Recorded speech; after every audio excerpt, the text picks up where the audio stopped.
एक दरबार में एक व्यक्ति आता है, वो कहता है कि जो मेरी बीवी है वो प्रेग्नेंट थी।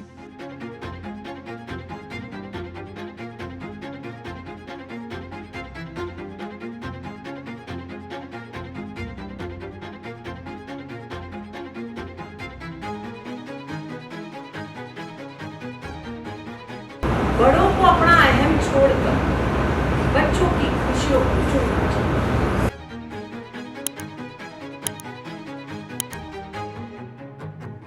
देवगढ़ के छत्र छाया में नए बल्लभगढ़ का राजा घोषित करते हैं हम ध्रुव को। कि उन्हें डर हो गया है कि ये मेरा बच्चा ले जाएगा, मुझसे छीन कर ले जाएगा। और तारा भी बहुत घबरा रही है कि परंतु हमें आपके इस निर्णय से भी आपत्ति है। पहले आपने अपने सगे बेटे को छोड़कर प्रताप भाई के सर पर ताज पहना दिया। इन्होंने कितने युद्ध लड़े, अनुशासन की कोई समझ है नहीं। ना ही आपके प्रश्नों का उत्तर करने आए।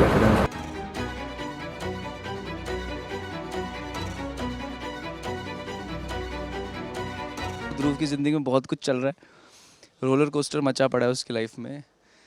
और उसका दिमाग ख़राब है ध्रुव का भी, क्योंकि उसको पता चल गया है कि वो जो बच्चा है वो उसका है। बहुत सारी चीज़ें थी जो उसने जोड़ी। कहते हैं ना कि धीरे धीरे उसकी ये जो गुत्थी थी सुलझती गई। अभी वो रिज़ल्ट तक पहुंच गई है।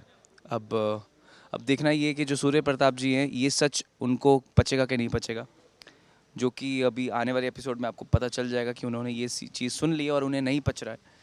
कि उन्हें डर हो गया है कि ये मेरा बच्चा ले जाएगा, मुझसे छीन कर ले जाएगा। और तारा भी बहुत घबरा रही है कि अगर सूर्य प्रताप जी को ध्रुव ने कह दिया कि ये मेरा बेटा है और मैं अपने बेटे को लेकर जाना चाहता हूँ, तो क्या हासिल करेंगे सूर्य प्रताप जी ध्रुव का और तारा का। और ये अलग ही ड्रामा बिल्डअप हो गया यहाँ पे। बट एनीवे, आप लोगों के लिए तो ऑफकोर्स एंटरटेनमेंट है, बहुत सारे इमोशंस आपको देखने को मिलेंगे। और मैं तो यही कहूँगा कि देखो यार, एज एन एक्टर ये बहुत ही अच्छी अपॉर्चुनिटीज़ हैं कि मैं खुद को और मेरे अपने क्राफ्ट को एक्सप्लोर कर पा रहा हूँ इन सीन्स के थ्रू, जो कि मैंने बाप का रोल कभी ना सोचा था कभी करने का। बट देखिए क्या होता है ना, भले ही मैं 28 का हूँ, बट ये as an actor it's very important to explore. So बस मैं वही कर रहा हूँ and I am trying my level best कि आप लोगों तक जो भी फुटेज जाती है वो आपके दिल को छुए। वो तो नहीं कह सकता, बट हाँ मैं कोशिश पूरी करता हूँ और करता रहूँगा। बट यस, आगे बोलो आप। तो क्या है ना कि अब बोला तो कि एक दरबार में एक व्यक्ति आता है, वो कहता है कि जो मेरी बीवी है वो प्रेग्नेंट थी। उस टाइम पे मुझे उससे प्रेम हुआ था और उसके साथ मैंने अपनी ज़िंदगी के कुछ साल काटे। और एकदम से उसका जो पति था वो वापस जीवित हो गया। और वो कहता कि मुझे मेरा बेटा चाहिए और मेरा पुत्र चाहिए और मुझे मेरी पत्नी चाहिए, मैं वापस लेकर जा रहा हूँ। सो वो थोड़ा सा कंफ्यूज था, इसलिए वो दरबार में आया महाराज हुक्म के आगे।